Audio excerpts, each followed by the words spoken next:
So welcome back माने to another video. और इस वाली वीडियो में मैं बताने जा रहा हूँ कि स्टेप वाइज एडमिशन कैसे लेना है जब आप स्टडी अब्रॉड के लिए पोलैंड में कोर्सेज या प्रोग्राम्स ढूंढ रहे हो। तो इस वाली वीडियो में एक एक करके स्टेप ब्रेक डाउन करते हैं और आपको बताते हैं। तो वीडियो को स्टार्ट करते हैं। तो देखो गाइस, पहले तो वीडियो स्टार्ट करने से पहले मैं एक चीज़ बताता हूँ आपको कि पहले तो आप बड़े श्योर होकर कंसिडर कर लो कि you have to come to study है ना। क्योंकि कई लोग स्टडी के लिए यहाँ पे आ जाते हैं, बट यहाँ का या किसी और यूरोपियन कंट्री का या कहीं भी किसी भी कंट्री का आपका गोल पता होना चाहिए। कई लोग जो होते हैं वो स्टडी तो ले लेते हैं बट उनको गोल नहीं पता होता कि क्या करना है, बस बाहर जाना है। ये ऐसे नहीं होता भाई, पहले श्योर हो जाओ, ठीक है। उसके बाद एक बात और होती है कि डिग्री इम्पॉर्टेंट होती है, आप कौन से कोर्स में करोगे। कॉलेजेस वगैरह इंपॉर्टेंट नहीं होते, लेकिन कॉलेजेस वगैरह तब इम्पॉर्टेंट होते हैं जब visa success rate public universities का अच्छा होता है कई सारी कंट्रीज़ में।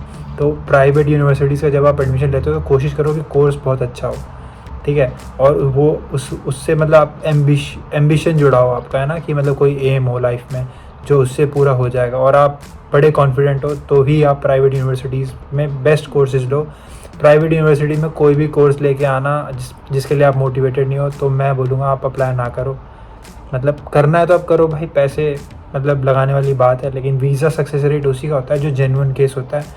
जो फ्रेश स्टूडेंट्स हैं, जो अभी जिन्होंने हाई स्कूल पास करा है, वो प्राइवेट में भी लगाते तो उनके चांसेस हाई होते हैं, भले उनका कोर्स इतना रिलेटेड हो या ना हो, ठीक है।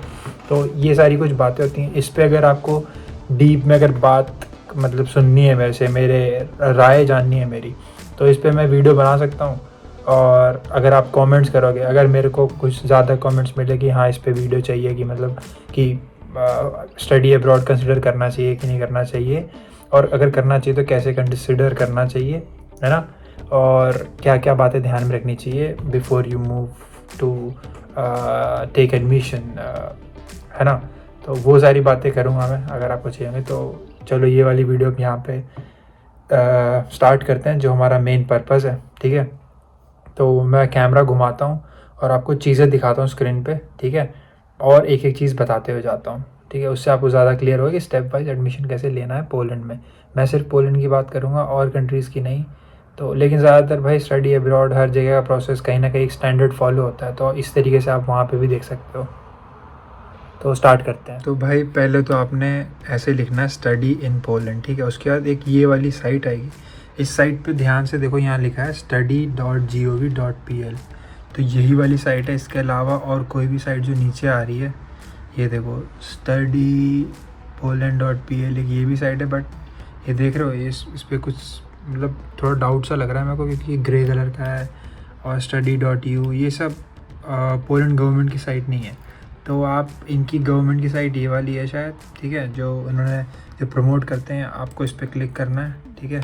उसके बाद ये वाली साइट खुलेगी और यहाँ पे लिखा हुआ है study.gov.pl, ठीक है। उसके बाद फिर आपने नीचे जाना है, स्टडी फाइंडर सेक्शन आ गया। और कईयों को स्कॉलरशिप वगैरह के बारे में जानना है तो आप फाइंड आउट मोर यहाँ पे क्लिक करके जान सकते हो। But let's go and let's try to find some courses. भाई देखो, कोर्सेज सबके लिए होते हैं, science background, biology background, social sciences, और हर चीज़ के लिए। मतलब ह्यूमैनिटीज़ वालों के लिए भी होता है भाई, ये फ़िल्टर लगाओ आप। ह्यूमैनिटीज़ वालों के लिए 2-3 कोर्स दिखा देता हूँ मैं, ठीक है। तो आप बैचलर्स के लिए आ रहे हो मान लो, ठीक है। मास्टर्स के लिए भी आ सकते हो, मतलब पहले बैचलर्स के लिए दिखाते हैं। लैंग्वेज यहाँ पे आप सेलेक्ट कर लो, EN मतलब इंग्लिश, RU मतलब रशियन, DE मतलब जर्मन, तो इंग्लिश एंड गो, ठीक है। उसके बाद यहाँ पे कोर्सेज खुल जाएंगे। यूनिवर्सिटी ऑफ वॉर्सो, भाई university of Warsaw public university है, ठीक है। बैचलर्स प्रोग्राम के हम देख रहे हैं ध्यान से, और इंग्लिश में है, और ह्यूमैनिटीज़ के हैं सारे कोर्सेज। तो ह्यूमैनिटीज़ के कोर्सेज ये रहे भाई, ठीक है। Business management, criminal justice, digital marketing, ठीक है। ये कॉलेजियम सिवेटस, ये इस कॉलेज का मेरे को कुछ नहीं पता, लेकिन ये एक प्राइवेट कॉलेज है इतना मेरे को पता है, तो इसके वीज़ा चांसेस कम होते हैं।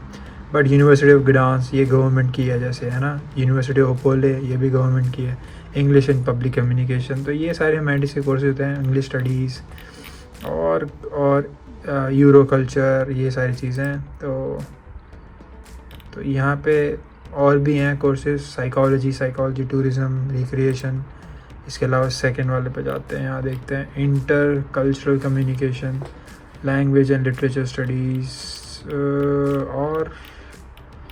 और ये सारे कोर्सेज हैं भाई। ये सब बैचलर्स के ऑप्शन थे। अब यहाँ पे हम फ़िल्टर चेंज करें, मास्टर प्रोग्राम करते हैं and go, and now let's see.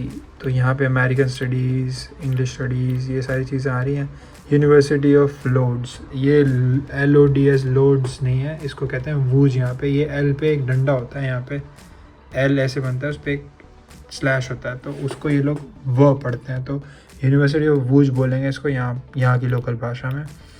जैसे कि SGH, Warsaw school of economics, ये काफ़ी अच्छा यूनिवर्सिटी है। इससे आप फाइनेंस एंड अकाउंटिंग का कोर्स अगर कोई ढूंढ रहा हो कॉमर्स बैकग्राउंड का, तो उसके लिए सही है। अब यहाँ पे आप मोर पे जाके देख सकते हो इसके बारे में।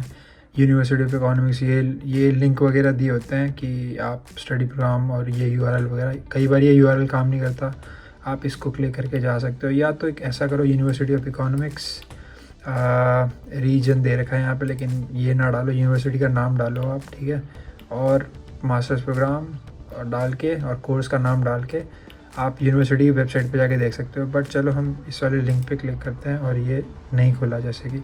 बट चलो मान लो आप कोई और कोर्स देख रहे हो, तो यूनिवर्सिटी ऑफ इकोनॉमिक्स, ठीक है, इसको खोलते हैं हम लोग, है ना, ये दूसरे प्रोग्राम का है, तो इसको हमने खोला, ये खुल गया, है ना। तो ये यूनिवर्सिटी की वेबसाइट आ गई। नहीं आती है तो यूनिवर्सिटी का वेबसाइट पे आप खुद ही जा सकते हो और कुछ नहीं करना आपने यहाँ पे जाने के बाद ये देखो, ये खुद ही बता रहे हैं first cycle studies, second cycle studies, SGH doctor school. तो भाई हम लोग जा रहे हैं फर्स्ट साइकिल के लिए, इस पर आप गए, ठीक है। उसके बाद फिर यहाँ पे आपके आगे स्टेप्स आगे रजिस्ट्रेशन सिस्टम है, ये admission for Polish citizen, admission for international student. तो हम तो इंटरनेशनल स्टूडेंट्स हैं, तो इस पर क्लिक करा हमने, ठीक है। उसके बाद फिर रिक्वायर्ड डॉक्यूमेंट्स, तो रिक्वायर्ड डॉक्यूमेंट्स पे हम लोग चले गए, ठीक है। और यहाँ पे देखो क्या चाहिए, signed application form printed from the online registration system, ठीक है। तो मतलब एक एप्लीकेशन फॉर्म भरना पड़ेगा आपको यूनिवर्सिटी पोर्टल पे, ठीक है। वो उसके लिए सारा प्रोसेस वगैरह होगा। बट डॉक्यूमेंट्स मैं पहले दिखा रहा हूँ, ये डॉक्यूमेंट्स हर जगह स्टैंडर्ड होते हैं। ID कार्ड या पासपोर्ट, ठीक है। Academic degree, diploma. In case of non-Polish and non-EU education document, you should also legalize or apostille your diploma। भाई apostille कराना होता है या लीगलाइजेशन कराना होता है डॉक्यूमेंट का। ये तब कराना है, जैसे मान लो आप दिल्ली मुंबई रहते हो, आप गूगल कर सकते हो हाउ टू apostille और apostille माई डॉक्यूमेंट्स नियर मी या apostille डॉक्यूमेंट्स नियर मी। और उसके बाद जो भी एजेंसीज़ वगैरह आती हैं उनको आप अपने डॉक्यूमेंट दे सकते हो, वो आपका लीगलाइज़ करा देंगे। नहीं तो इसका एक ऑफलाइन प्रोसेस, एक तरीका होता है, वो आपको करना पड़ता है जाके। और उसमें 3 स्टेजेस होते हैं, पहले एक वकील से, फिर जो मजिस्ट्रेट होता है, उसके बाद फिर MEA का होता है, मिनिस्ट्री ऑफ एक्सटर्नल अफेयर्स का स्टैम्प। तो ये एक प्रोसेस है जो आपको करना पड़ता है पोलैंड के लिए, लीगलाइजेशन ऑफ डॉक्यूमेंट्स। डिग्रीज़, आपको सिर्फ अपने एजुकेशनल डिग्रीज़ या एजुकेशनल डॉक्यूमेंट्स को ही कराना होता है apostille, उसके अलावा और किसी को नहीं कराना होता। और सबमिट अ ट्रांसलेशन इनटू पोलिश और इंग्लिश ऑफ योर डिप्लोमा, अगर वो किसी और लैंग्वेज में, इंग्लिश के अलावा, तो आपको उसका ट्रांसलेशन कराना पड़ता है इंग्लिश में या पोलिश में, ठीक है। लेकिन अगर इंग्लिश में है तो टेंशन नहीं, फिर आप डायरेक्ट उसको apostille कराओ अपनी डिग्री को। और या अगर आप हाई स्कूल से बैचलर्स के लिए आ रहे हो तो अपने हाई स्कूल के सर्टिफिकेट को, दैट्स इट। उसके अलावा हाई स्कूल का मतलब जो मार्कशीट होता है उसको, उसके अलावा और कुछ नहीं कराना। और ये power of attorney applicable to candidate who wish to appoint a representative for managing the admission process. वो पावर ऑफ अटॉर्नी का तो झंझट अलग ही है कि मतलब अगर कोई और आपके बिहाफ पे कर रहा है, एजेंट्स वगैरह के लिए ये होता है, ठीक है। तो ये सब डॉक्यूमेंट चाहिए। इसके अलावा अगर हम वापस आ जाएँ एडमिशन स्टेप बाय स्टेप, तो इसके लिए भाई देखो, इन्होंने पहले तो create account and fill the form in the online registration system. तो IRS सिस्टम इन्होंने बताया था, वो सिस्टम ये रहा। एक मिनट, ये रहा वो सिस्टम। इस पे पहले आपको रजिस्टर करना है, ठीक है। इस पे रजिस्टर कर लो, ये रजिस्टर का ऑप्शन देगा। लैंग्वेज का चेंज करो भाई, if you already have account log in to ISR, यहाँ से लॉग इन, नहीं तो यहाँ से रजिस्ट्रेशन करना। रजिस्ट्रेशन का डेट देखो October 4, 2023। तो रजिस्ट्रेशन ऑफ न्यू अकाउंट्स अक्टूबर में होने थे, तो अक्टूबर तो चला गया भाई। अब रजिस्ट्रेशन दोबारा खुलेगी अगले अक्टूबर में या बाद में खुलेगी, है ना, या फैब में, है ना। तब आपने यहाँ पे कि चेक करना है डेट वगैरह और लॉगिन करके अपना एडमिशन प्रोसेस फर्दर स्टार्ट करना है, ठीक है। तो भाई उसके बाद फिर देखो आपको फ़ोटोग्राफ्स वगैरह अपलोड करनी होती है अपने स्टूडेंट आईडी कार्ड के लिए। यहाँ पे लिखा है use it in your student ID card. तो एक पासपोर्ट साइज़ फ़ोटोग्राफ इनको देना होता है, तो उसकी स्कैन कॉपी वगैरह आप एप्लीकेशन फॉर्म में ही डाल देते हो। उसके बाद आपको एक पे करनी होती है एप्लीकेशन फ़ी, सारा डॉक्यूमेंट्स वगैरह अपलोड करने होता है 85 PLN की।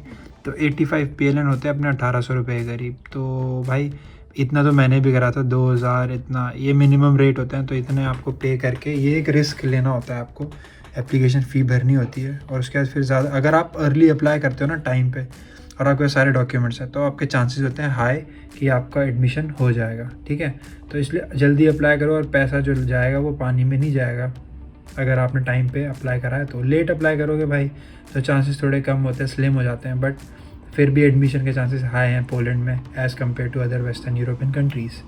ठीक है, create the list of fields of study you are interested in. तो एक अरेंज करना होता है एक प्रेफरेंसेस के ऑर्डर में कि मैंने ये कोर्स आपकी यूनिवर्सिटी में अप्लाई करना है। ठीक है, और अगर उसमें लिखा होता है कई बार चार्जेस एप्लीकेबल होते हैं कि 2 कोर्स या 1 कोर्स फ्री होता है 85 PLN देने के बाद, या आप 3 कोर्स अप्लाई कर सकते हो फ्री में, उसके बाद फिर अगले कोर्स के लिए एक एडिशनल चार्ज लगता है, ऐसा भी होता है। Upload scans of your education document, और स्कैन भाई खुद से मत करना, जाके करा लेना। How to demonstrate your English proficiency, उसके लिए भी आप आइल्स दिखा सकते हो, या फिर कई बार आइल्स मैंडेटरी नहीं होता तो आपका यूनिवर्सिटी या हाई स्कूल से आप लेटर ऑफ MOI ले सकते हो। MOI का लिंक मैं डिस्क्रिप्शन में दे दूँगा एक फॉर्मेट का, गूगल से निकाल के।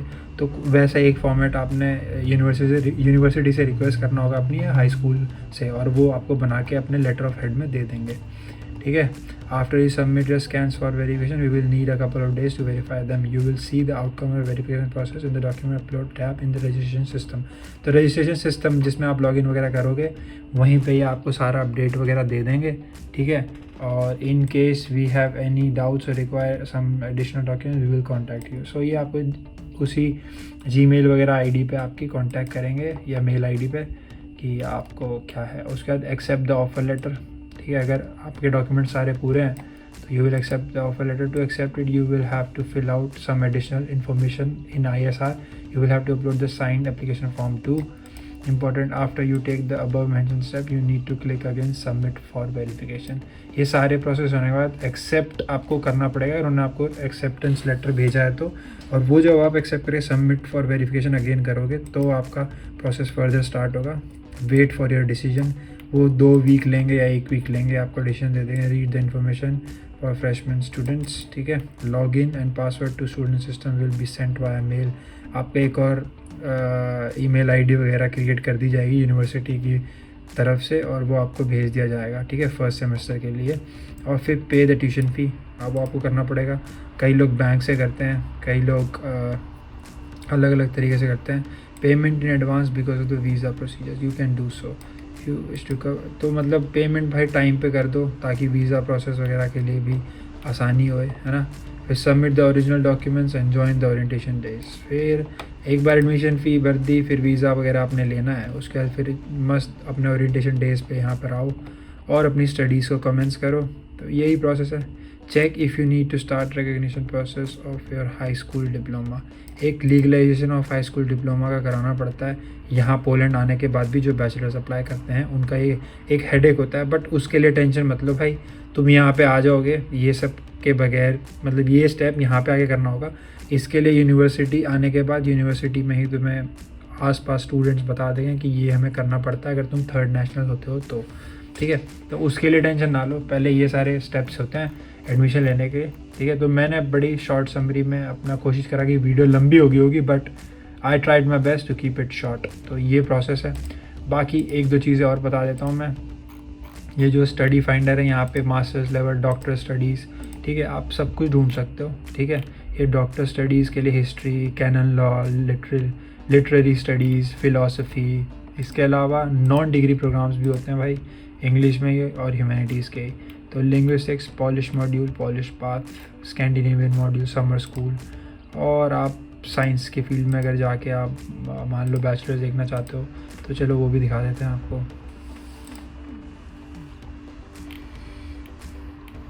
तो भाई बायोटेक्नोलॉजी, केमिस्ट्री, कंप्यूटर साइंस, ये सब चीज़ें हैं यूनिवर्सिटी ऑफ वूज अच्छी है, व्रॉट्सॉफ ऑफ कोर्स लाइक मेरी यूनिवर्सिटी है, बट आई डोंट थिंक आपको यहीं आना चाहिए, आप किसी और में भी जा सकते हो। वॉर्सो आई रिकमेंड यार, highly recommend. Krakow second I recommend highly, and then any other city you can choose, maybe वूज, ग्डांस्क और क्रैकोव, तो सेकंड ऑप्शन था। क्रैकोव ऐसे भी लिखते हैं ये लोग, और क्रैकोव ये लोग ऐसे भी लिखते हैं, ठीक है, तो दोनों सेम है भाई, ऐसे कोई डिफरेंस नहीं है। सो चलो, आई होप आपकी हेल्प हुई हो, एंड दिस वाज इट। तो भाई कई लोग बड़े हाईली मोटिवेटेड होते हैं स्कॉलरशिप वगैरह ढूंढने के लिए, तो वो भी एक ऑप्शन होता है। स्कॉलरशिप के कुछ नाम है, एरास्मस प्लस, लेन क्रिकलैंड स्कॉलरशिप प्रोग्राम, ये हम लोग के लिए नहीं होता, ये किसी और कंट्री के लिए है, मतलब डिपेंड करता है कि कौन से में आप एप्लीकेबल हो। तो यही वेबसाइट है, इसी पे मतलब मैंने कहा था ना, मोर पे जाके स्कॉलरशिप पे आप देख सकते हो क्या क्या स्कॉलरशिप्स हैं, जो आपको प्रोग्राम, आप एक एक लिंक खोल के देखो। मान लो चलो हमने खोल के देखा, which one we should look, scholarship for citizen from developing countries, तो इसमें हम जा सकते हैं क्योंकि अपनी कंट्री भी डेवलपिंग है। इसमें गए, ठीक है, अब इसमें आया है बनाक, स्टीफन बनाक, ये सारी हैं, ठीक है। Call for proposal 20 May to 21 June तक, ठीक है। नावा स्कॉलरशिप बड़ी ही फेमस है, यही है वो नावा स्कॉलरशिप। मोर इन्फॉर्मेशन यहाँ से आप ले सकते हो, ठीक है। इसमें कंट्रीज़ देख लो भाई, इंडिया है, ठीक है। अपनी कंट्री देख लेना उस स्कॉलरशिप में, मेन जो अप्लाई करने से पहले। देखो कई लोग मेरे को पाकिस्तान से करते हैं, भाई पैलेस्टाइन है, पेरू है, फिलीपींस है, बट पी से पाकिस्तान है ही नहीं, तो आप ये अप्लाई वहाँ से कर ही नहीं सकते, ठीक है। इन एडिशन सिटीजन ऑफ बाकी यूरोपियन कंट्री के आसपास, Albania, Armenia, Azerbaijan, Belarus, Bosnia and Herzegovina, Georgia, Kazakhstan, Montenegro, Moldova, North Macedonia, Serbia, Ukraine, Uzbekistan, ये सारी कंट्रीज़ हैं जो अप्लाई कर सकती हैं नावा स्कॉलरशिप। इसके अलावा नाइजीरिया, ये सब, ये तो मतलब मेन लिस्ट में है ही कंट्रीज़, तो ये सब कंट्रीज़ यहाँ पे आके नावा स्कॉलरशिप का लुफ्त उठा सकते हैं बच्चे, है ना। और documents for download, information for applicants, ये सब आप यहाँ पे पढ़ सकते हो, ठीक है। स्कॉलरशिप के बारे में मैं ज़्यादा डीप जाऊँगा नहीं भाई, इससे रिलेटेड अगर कुछ भी इन्फॉर्मेशन चाहिए, मेरी एक वीडियो है वो आप देख सकते हो, और एक बंदा यहाँ पे आया था नावा स्कॉलर, तो आप उसको रीच आउट कर सकते हो लिंक्डइन पे, और वो आपकी हेल्प कर सकता है। So this was it for this video guys, मतलब मैंने अपनी तरफ से भाई सारा कुछ कन्वे कर दिया है स्टेप वाइज, है ना। आप ऐसे ही किसी भी यूनिवर्सिटी की वेबसाइट पे जाओ, और यूनिवर्सिटी की वेबसाइट पे भाई सारा कुछ पड़ा हुआ है। मेरे को लोग इंस्टाग्राम पे टेक्स्ट करते हैं कि भाई मेरे लिए कोर्सेज ढूंढ दो, ये कर दो, वो कर दो। स्टडी इन पोलैंड की पूरी पोर्टल बनाई हुई है यहाँ की गवर्नमेंट ने, वहाँ पे सारे प्रोग्राम्स हैं। माना एक बात बताता हूँ कि वो वेबसाइट्स पे कई बार क्या होता है, जो गवर्नमेंट की वेबसाइट है स्टडी इन पोलैंड, उस पर सारे कोर्सेज या सारा डिटेल जो है ना वो अपडेटेड नहीं है। कईयों में 2017 की डेट लिखी हुई है या कुछ ऐसा लिखा हुआ है, वो 2023 का फीस वगैरह जो है वो सब अपडेटेड नहीं है। बट आप उस यूनिवर्सिटी का नाम और कोर्स देखने के बाद यूनिवर्सिटी की वेबसाइट पे जाके उसका फ़ीस भी चेक कर सकते हो। और मतलब यूनिवर्सिटी की वेबसाइट जो होती है ना वो लेटेस्ट होती है, अपडेटेड, है ना। तो यूनिवर्सिटी की भाई वेबसाइट पे थोड़ा सा चले जाओ खुद से, है ना, थोड़ा खुद से 2-4 चीज़ें ढूंढ लो, और वो सब करने का जब अश्योर हो जाओ तो चीज़ों को ज़्यादा करोगे तो यहाँ पे अपने आप आ जाओगे। अगर नहीं करोगे और सोचोगे ज़्यादा और डाउट्स वगैरह पूछते रहोगे सबसे, तो यू विल गेट कन्फ्यूज्ड, है ना। तो वो नहीं होना चाहिए, तो इसलिए चीज़ें ज़्यादा करो, सोचो कम। अगर यहाँ पे आना है, अगर मन बना लिया तो ठीक है। तो this was it for this video guys, consider subscribing and see you in the next one. Peace out.